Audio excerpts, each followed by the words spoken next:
I'm a regular at the Serengeti estate, and usually, as you've seen on the show before, it's been playing golf. Otis Gibson hosted us here not that long ago. But when you're stuck in a cast with crutches, golf no longer becomes an option. So why am I here?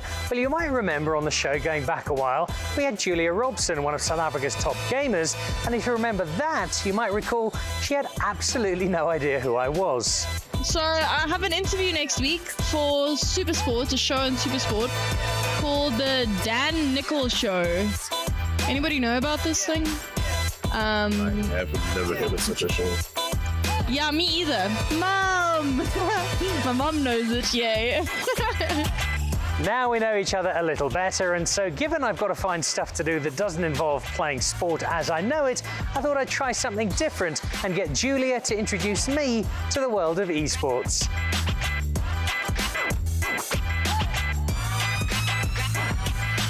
Julia, it's lovely to see you again, and in a slightly new context, because last time you were my guest on the show, now you are my teacher. I've decided to become a gamer. Well, it was natural progression for me. I knew it would get to this point at some time, but under the circumstances, unfortunately. Remind us, for people who didn't see you on the show last time, the brief version of your journey into gaming. So it really started from going to LAN parties with my younger brother, which is basically us scooping up our gaming PCs and going into an arena with 500 to 1,000 other players and sitting down and competing for the weekend. At some point during that entire process, I got the opportunity to travel internationally. I attended DreamHack, which was like a dream come true to me. It opened up me like to this whole new world of esports and gaming and influencers and things that I never knew of before. So when I returned, I made it my mission while I was studying dentistry to play as much video games as possible, and throughout that process I got the opportunity to do esports full time. Fast forward a bunch of years and now I own my own esports organization and I play video games full time. My gaming experience is rather modest. When I was 13, I had a little handheld video game, had little racing cars going backwards and forwards. I played Prince of Persia a couple of times, and a mate of mine had a Donkey Kong handset. That's kind of where my gaming experience ends.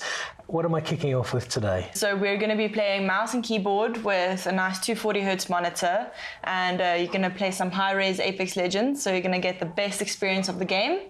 And I'm going to showcase the basic dexterity that you need, and hopefully you adapt that quite quickly, which should be easy if you have decent hand-eye coordination. I'm in the right hands. Julia is not just a great gamer herself, runs a great team. I think she's the perfect teacher, and I'm going to need her because not only am I hoping to learn how to game and do Apex something or other, but also I'm taking on an exciting young gamer with plenty of experience, as he should have, because he's an unemployed comedian.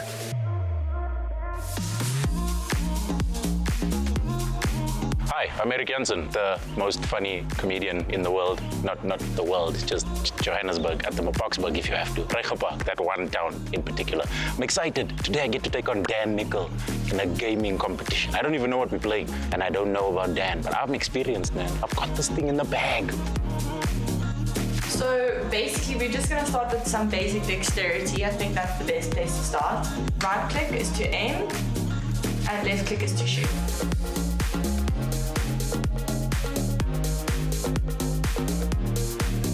Training is complete. Julia has given me everything I need to know. For the next hour or two, I don't even know the cameras are here. I'm in the zone.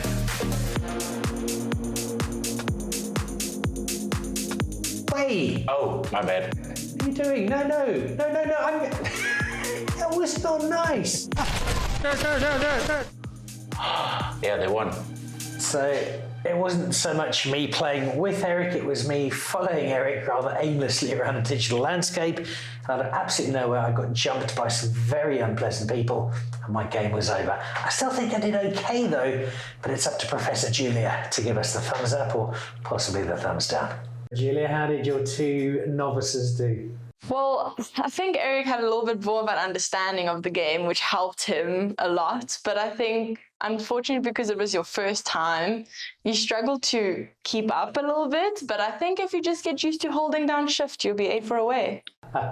We weren't very good, admittedly, but it was a lot of fun. And given that I am not playing anything else for the next while, I think Dan the Gamer could have a bit of a future. Julia, thank you. And I shall check back in once I've had some practice. Perfect. I look forward to it. It was fun. Thank you, Dan. You were incredible for your first time.